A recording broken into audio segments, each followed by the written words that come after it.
So I got a chance to take a look at that CAS rifle today for the first time. Yeah. Tell me a little bit about it. Basically, the idea behind it is we had a friend who succumbed to the pressure of war. Longtime veteran, 375 Ranger, Blackwater contractor that just wasn't able to make the fight anymore. Came to a point where it just, he checked out on us. So we're getting ready to have 1 year anniversary of that. So they came up with the idea to build a CAS 22, CAS being Antouine Castaneda. 22, clearly the number of veterans that commit suicide every day. So Lanxang Tactical from Georgia has created a 18-inch DMR rifle in memory of CAS. If anybody's not familiar with Lanxang, Lanxang makes super high-end ARs, right? You know, so they're not cheap, but they are the best rifle in the world, in my opinion. So this one feels different than any other gun that you shoot, bro? Yeah, man. Just the way that they're produced, the tolerances of which they're cut, stuff like that is just different. Where you can grab a standard AR and rock the top and the bottom, you can't do that on any Lanxang. I mean, like, you physically can't rock the top from the bottom. They're just made to super high tolerances. I haven't cleaned this gun in probably, honestly, like, all BS aside, 4,000 rounds, something like that. No lube, no clean, no nothing. It's not failed to do anything yet. What wizardry they use, I don't know. Travis's store gun is 8,000 rounds. Not clean, not lube, not anything. Damn. So,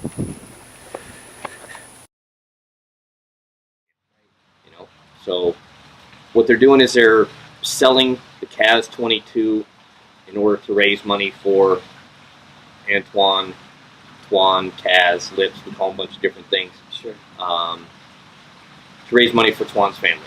He leaves behind an ex-wife and 2 small girls. Okay. And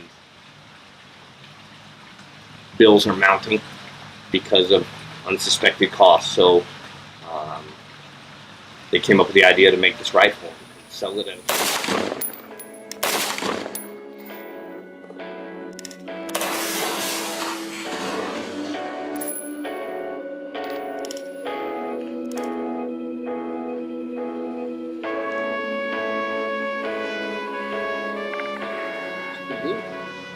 and we all understand that there's no bringing him back. There's nothing that we can do. The fight's over for him. Right.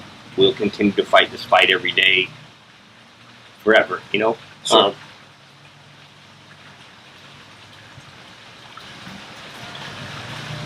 But part of it is raising awareness so someone else doesn't. Yep. It's there's no shame in getting help. No shame in, you know, admitting that you hurt or that you have an issue or that you have a problem. There's no shame in that. It doesn't take a lesser man to say, I'm having a problem. In my eyes, and people may not agree, but I really don't give a fuck, it takes a strong man to ask for help. The man who doesn't ask for help, to me, is the lesser person. The guy that just doesn't do it, you know. You guys go through a lot, and then you're basically not given any tools. That's the way I see it. You're not given the tools to cope when you get back, and it's a scramble game, and guys fall through the cracks. And hopefully, this is something that can help seal up at least 1 or 2 of those cracks. You know, like, again, we can't wave a magic wand and stop this tomorrow. We're aware of that.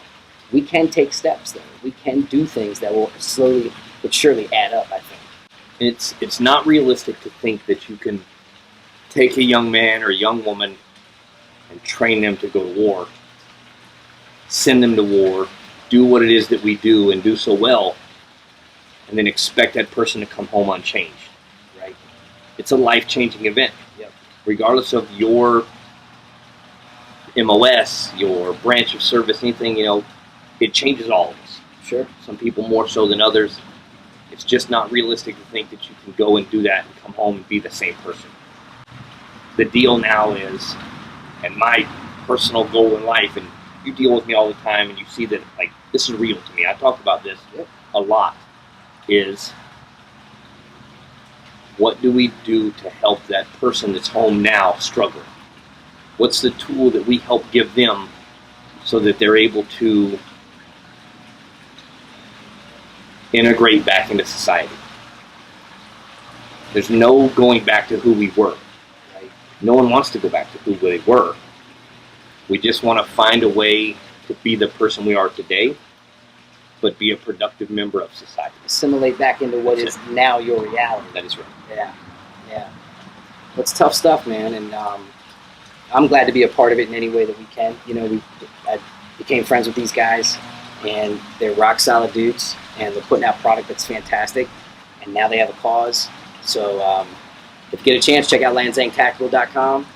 Make sure you check out Death Valley on Instagram and on YouTube, and drop in on Gun News Weekly every once in a while as well. Absolutely. But just remember, 22 is too many. The fight is not over just because you come home. The fight continues every day. It doesn't make you less of a person to ask for help. It doesn't make you less of a person to mourn for the loss of someone. So don't be afraid to do those things. Yep. Reach out, touch someone. It's not about push-ups. It's not about liking a page on Facebook that fixes this problem. This problem is fixed by integration. Talk to someone. You know a veteran out there, go talk to them. They may talk to you about it, they may not. But you may be the one person that reaches out to that one person that keeps them from doing that final step. It's a big difference. So, we keep fighting, bro. But check out the tolerances. Like, you know, when you grab a standard AR, the top and the bottom is super loose. Yep. Like, it doesn't happen. So this is an 18-inch DMR, Walter Lothar barrel, Geisley trigger. Check out, see, got the Vortex razor on there. This is what I've been shooting in DMR competitions, stuff like that. Oh, feels good. Yeah, I like it. Weighted nicely. Got that OSS brake on it.